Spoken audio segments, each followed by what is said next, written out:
And so I have come to another crossroads in doing this hobby and videos on my channel on YouTube.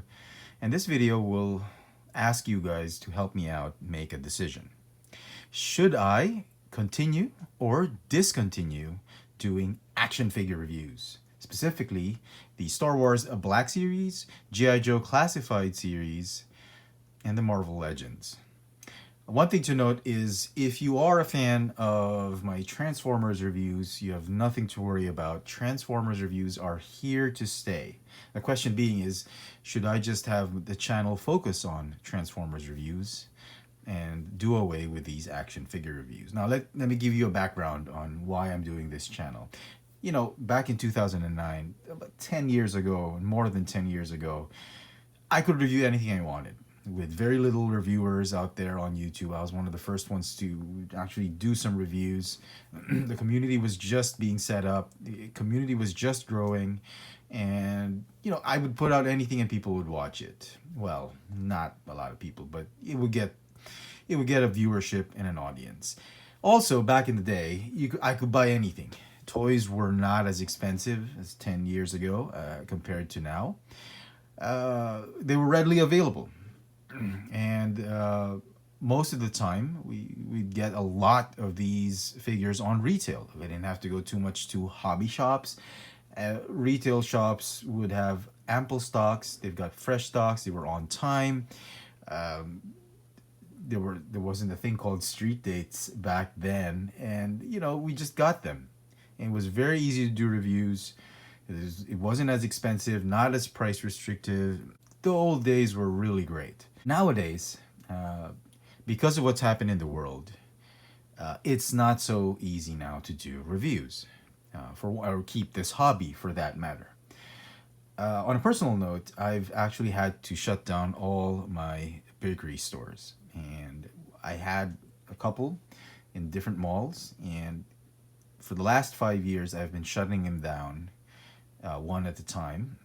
And this year, we had shut down our last store, which was the one in the mall near my place, near where I lived. And it was a little bit bittersweet, but it was something we had to do because of the pandemic. And we can no longer afford to continue the business in the business model of having a shop in the mall. So that kind of sucks. It put a drain on funds, and I'm left to just selling what most people are doing now, especially here in Manila. We're selling online, and it's not as easy as I thought it would be. It's a new, it's kind of a new thing for me, particularly out here for Filipinos. We're kind of just grasping the idea of online shopping. We were forced to grasp it when the lockdown happened during the when the pandemic started to go getting out of hand, and the government had to shut down everything, and everyone was forced to do online, even online payments. It was only this year that we've just opened up to the whole idea of online payments. We were very distrusting of the system, but now we had no choice. No choice in that matter, because most of the retailers now are demanding online just for safety and efficiency. So that's new, and it's not the same. It's not the same revenues. It's not the same production. It's not the same sales as when we had stores, and it kind of hurts the budget. Now we have to prioritize. There's a lot of things for the family, your health, and all that. You can't just go off and buy toys every time you want to. Okay. The other thing is, you're probably gonna say that I shouldn't be doing this, but I do look at YouTube analytics. That's what people from YouTube have advised me to do. You can look at analytics to measure the performance of your content and where you want your channel to go to, the direction where you want your channel to go to. And it just seems, based on the numbers, that not a lot of people care about my Star Wars, Marvel, and G.I. Joe reviews. Not as much as Transformers. I'm not saying, there's nobody watching them. It's just that the numbers are saying it's not picking up, and you're thinking, is is reviewing these figures still a worthy investment? Now, one could say that, well, you have to look at that. You know, do something you love. You love action figures, go ahead and review it. Well, that's exactly what I'm saying. I do love it, but because of the times, you got to be wise. You got to be more prudent on what to buy and what to spend time on and invest in reviewing. Transformers are given. They're great. I love Transformers. Were my first love. Out of all the four things I review, my priority has always been Transformers, and I love it. And I'm going to keep doing that. And the numbers are saying, sure, keep doing Transformers. But looking at this thing now, because of, you know, you're out of the job. Technically, I'm out of the job. I'm surviving. You got to look at this now as an investment. It's no longer a hobby. And some people, that's stupid, right? It's always going to be a hobby. Yes. If I had all the money in the world, yes. And if I want to keep the channel going and I want to make reviews for you guys, I got to think about this as an investment. And if I continue pouring some efforts, some funding, and some time on the action figures, the numbers are saying the returns are not going to be as big. So with that, I need your help. I have several options. The first option is obviously just quit doing action figure reviews. Focus on Transformers. Those are the videos that people seem to want. And maybe I should just spend all my money on Transformers, all my time and effort doing Transformers video reviews, and hopefully the returns will help me eventually bring back the action figure reviews over time. That's the first option. The second option is just to continue doing it and screw the numbers. I mean, who cares, right? Just keep doing what I love. Spend as much time with the action figures and the Transformers and pretend nothing's wrong. I mean, pretend it's status quo. The numbers are false, or maybe they're right, but who cares, right? You do what you love, and you try and find ways, you scraps here and there, move funds here and there, just so you can keep doing this hobby. Because, you know, if you can't afford the hobby, option one should be the choice. But, you know, if you really love the hobby, you find a way to make it work. And then option three. Option three is you focus on Transformers reviews. That's it. But you put these figures, you do like sort of like a snippet review in haul videos. Like I do a haul video and I say, oh, this one's pretty cool. Let's try and open it up. And, you know, here we go, like quick reviews of these figures that I get. Or just maybe have like a once a month kind of thing. Like I do one action figure review once a month or twice a month.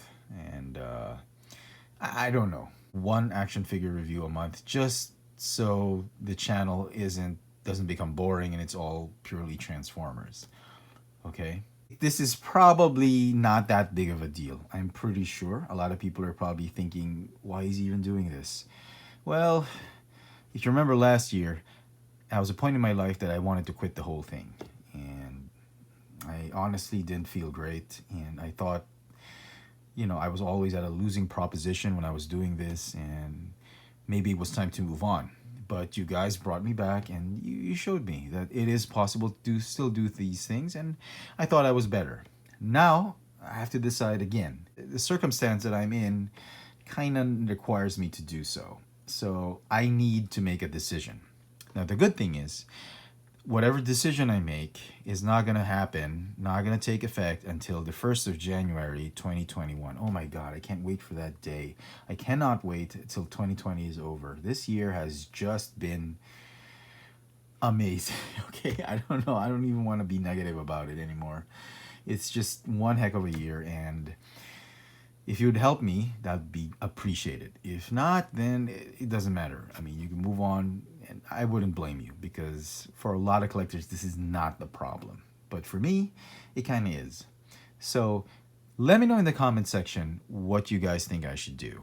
And just be very brief about it. Don't write down a novel or something. Although I do read everything. I appreciate the comments, everything, long or short comments. But in this regard, please try to keep it concise. Get straight to the point. Tell me what I should do and why I should do it.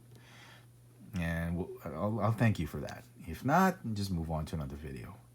So with that, I'd like to thank everybody for joining me in this video. Hit me up in the comments. Tell me what you think I should do. Give me some great advice. As always, hit that notification bell so you never miss out on any of my latest video reviews. If it's your first time here, please subscribe. And if you want to help the channel out, help me make more video reviews, hopefully, check out my Patreon account. There's a link in the description box below. Thanks for watching. Thank you so much for staying till the very end of the video. It really helps with the algorithms and viewership of the video and all that, YouTube stats and all that. Some of you guys were asking me about my hand, about what happened to my hand. Did I get into an accident in the kitchen while cooking or something like that? It looks worse than it actually is. It's not that bad. It could have been worse. But you see a lot of these red marks. They're actually scratches, animal scratches to be precise. My wife had just gotten a new cat. It's a 6-month-old, it's still a kitten technically, a kitten, a very young cat, a British short-hair cat, 6 months old. His name's Biscuit. He was kind of feisty, and I was potty training him, and he's very feisty, I can tell you that. And there was one day a couple of days ago, or yeah, several days ago, when he was at his wit's end, and he was like, he had enough. So I was trying to teach him, and he had just scratched the heck out of me, and I got one here. The bleeding would not stop for a while, especially for this one. This one's like pretty deep. And if he had scratched like 2 inches lower, like 1.5 inches lower, he had scratched me here, that would have been very ugly. He did scratch me right here, and all that. So we're taking him this weekend to the vet and the pet grooming guys, and then we're gonna do everything like cleaning, shampoo, and trimming of the nails, hopefully. So yes, it does hurt. It hurt for a while when it was still fresh, but luckily for me, I heal fast. I don't have his healing factor, but you know, I do heal relatively fast, and I'm fine. Thank you for your concern. Thank you for everybody's concern, for those who actually messaged me and commented and asked about it. So yeah, and it's getting better. I should be grateful he didn't scratch me like Nick Fury, right? There you go. Until next time, thanks for watching.